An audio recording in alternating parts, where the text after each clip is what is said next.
once again. Hello, it's Jimmy here at O'Reilly's. Just come to look at a Iveco here. It's a 2016 Euro 6 Iveco Daily. So he's got a constant DPF light comes on here, and it just constantly says that the DPF is unable to regenerate down here. So we're just running a diagnostic scan. Sorry, it's a bit, let me see if I can get that to focus. And it's got all sorts of electrical faults here, but nothing that's related to the DPF on here that I can see. So here we are in the engine there, no fault codes found, so it's a bit of a strange one, this one. But he's saying he's having a constant issue with it. There you got that DPF light. And it just constantly says on there, DPF particle filter unable to regenerate, or regeneration is not complete. It's intermittently going into limp mode and losing power. So with this being an Iveco here, I was expecting sort of these sort of issues like to not give you much information on the diagnostics. I'm surprised I'm even getting this sort of connectivity at all. Some of these older Ivecos, they just don't give you a lot of information whatsoever. Here we got live data. So it's gone up to like 330 millibars,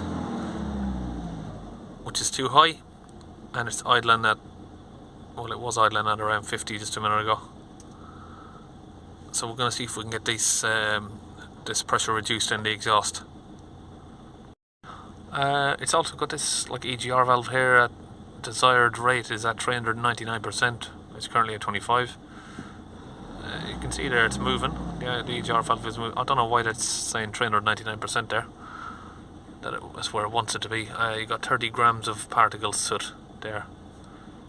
And you can see it's this sort of shape Iveco here, 2016.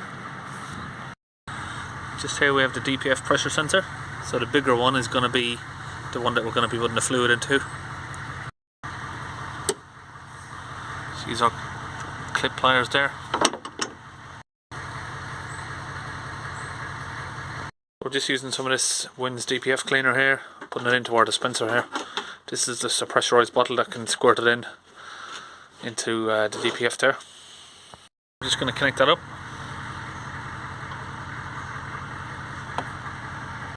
And we're going to pump this up. That's already smoking there. So now we're finished. We can use our pliers here to just put this clip back on, just slide it up into place, pinch it over, job done. So obviously we had a lot of steam coming from the exhaust there because this vehicle was driven here just before we arrived. Okay, so we'll let that fluid sit for a minute, and we're going to start it up, and we're going to hopefully see a droppage of the millibars here and the grams. So we've got these two, let's just take them really, and we'll move them up. So these are the two that we're looking at reducing. So once we start the van, oh, we've got the ignition off, so it's lost connection. Go back.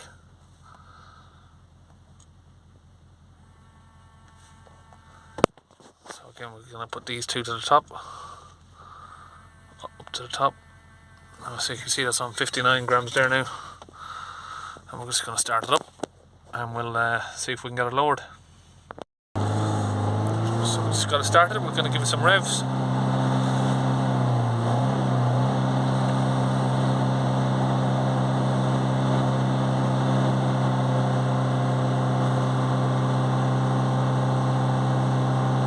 You can see there that's rapidly dropping on the millibars.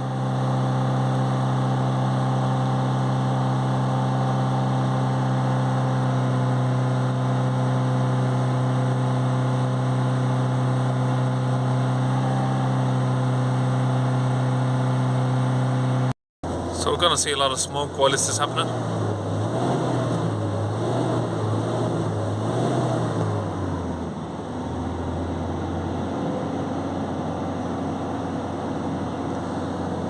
So we're looking at getting this down at least under 5 grams there. maximum on your millibars should be 80, but obviously you want it lower than that.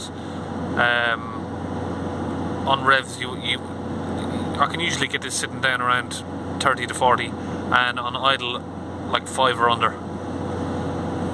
So I'm just going to hold the revs there for however long it takes, maybe around 10 to 15 minutes.